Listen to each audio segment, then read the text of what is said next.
Well, a look at the MLS Western Conference standings show us that the Los Angeles Galaxy are rock bottom. We're just about 3 games to go in the regular season for most teams, roughly. The Galaxy very much on the outside looking in. In fact, almost no hope of qualifying for the postseason. And to that end, big news. Guillermo Barros Schelotto is gone, fired as coach of the Los Angeles Galaxy. To dissect that and more, Herculez Gomez, who else from LA to join us. Great to see you, Herc, and I guess this didn't come as any surprise to you.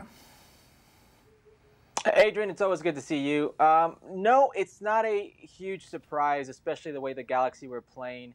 Guillermo Barros Schelotto was going to be the first head to roll. If we're going to be honest, he's not going to be the only one. He shouldn't be the only one. This has been quite some time coming now. These are bad FO decisions, front office decisions. It's not like AG hasn't given the Galaxy plenty of money to work with. If you go back a few years, they gave Jorgen Skjelvik, I believe it was $1 million, this defender who oftentimes didn't play. And when he did, between center back, between left back, it's been quite a mess. You look at that and what is Alessandrini, what is both the Dos Santos brothers, what is Zlatan Ibrahimovic, and now Cristian Pavón and Javier Hernandez, El Chicharito. They've had plenty of money to go around, plenty of big signings, and what do they have to show for it? What is the Galaxy today? What is this once prominent, club in Major League Soccer? This air of arrogance they used to have. Now they're bottom of the West. Their fans want pretty much nothing to do with the way this team plays. It's not a representation of this fan base, of what once was the LA Galaxy. Javier Hernandez. You got to couple this along with what is Giovani dos Santos, because Giovani dos Santos, they gave him $6 million to walk away free to Liga MX and Club America. And then you bring in another Mexican international in Javier Hernandez, the big fish, the one that always got away, the one that you wanted. He's here. Big transfer fee for him, and then you're going to give him plus $6 million a year for him to only have 1 goal, not play much because he's injured. And when he does play, this team is worse. He makes them worse for some reason. Cristian Pavón and him are not on the same page. The Galaxy is not good.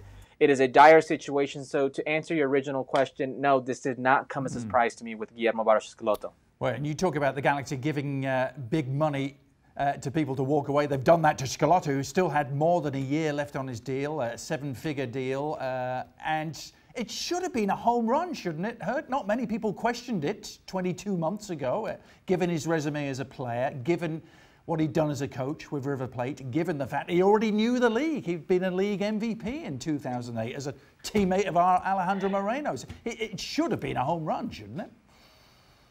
It should have been a home run. He was a very good player in this league. He was MVP of what is Major League Soccer. He's a very good player. He was a very young, bright coach in Argentina. It's one thing to manage Boca Juniors, where you're going to have, your litter of your pick of the litter when it comes to big player signings within that league. You're always going to be fighting for important things. Well, it's a different thing now here in what is Major League Soccer. It's not on him, though. If you think about this, I understand they didn't play well. I understand oftentimes because of Zlatan, he was papering over those cracks. In 2 seasons, the man scored 52 goals. I don't care how old he is. He was one of the best players that's ever played in this league. It's about Guillermo and this front office never being on the same page, never understanding what this new MLS is about. You look at Guillermo, he is, I don't want to say a scapegoat because he's a direct result, him being fired is a direct result of him not being able to have any type of team chemistry, because when we said Zlatan will leave, this will be a better team, because you can't ask Zlatan to really do a lot of the defensive duties, to run around, to be a better teammate in that sense when it comes to being defensively structured. And that's what Guillermo kept harping on. This team will be better because he can kind of mold them into his own way. Well, he never showed that. He never proved that. In fact, this team was worse. At least with Zlatan, you always felt they had a fighting chance. They had that puncher's chance.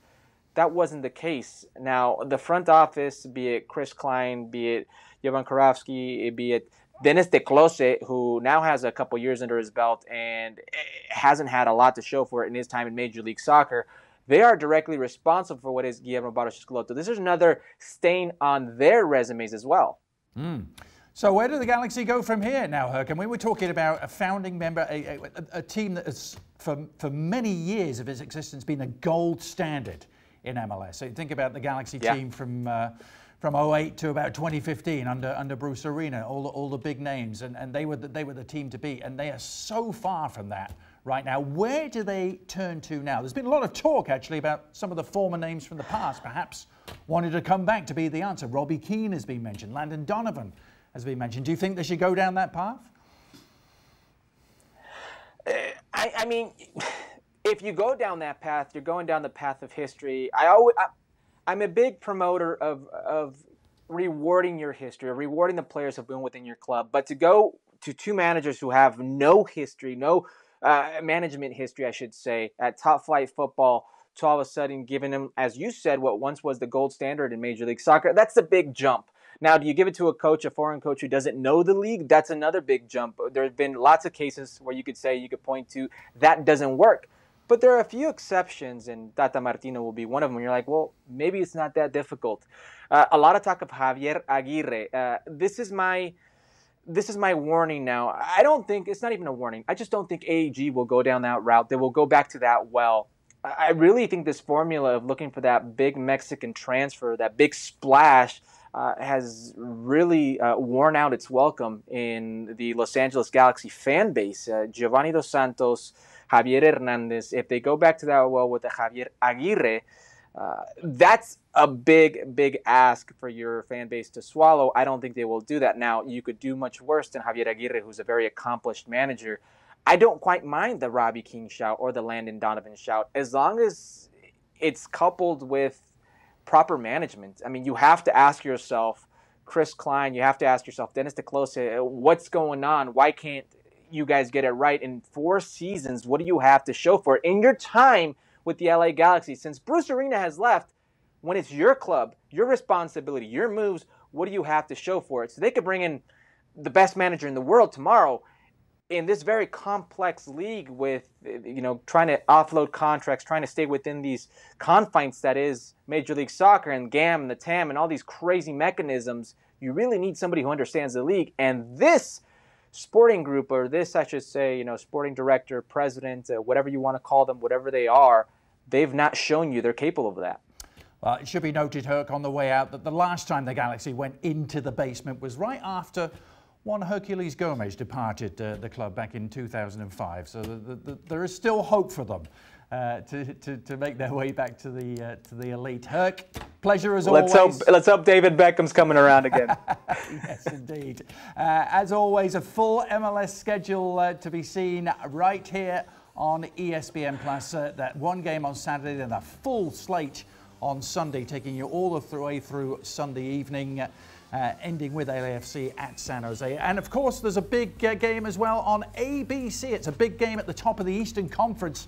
Could well be looking at the winners of the Supporters' Shield here. The Philadelphia Union in pole position to do that. They travel to take on the Columbus Crew. 3:30 Eastern, Sunday on ABC.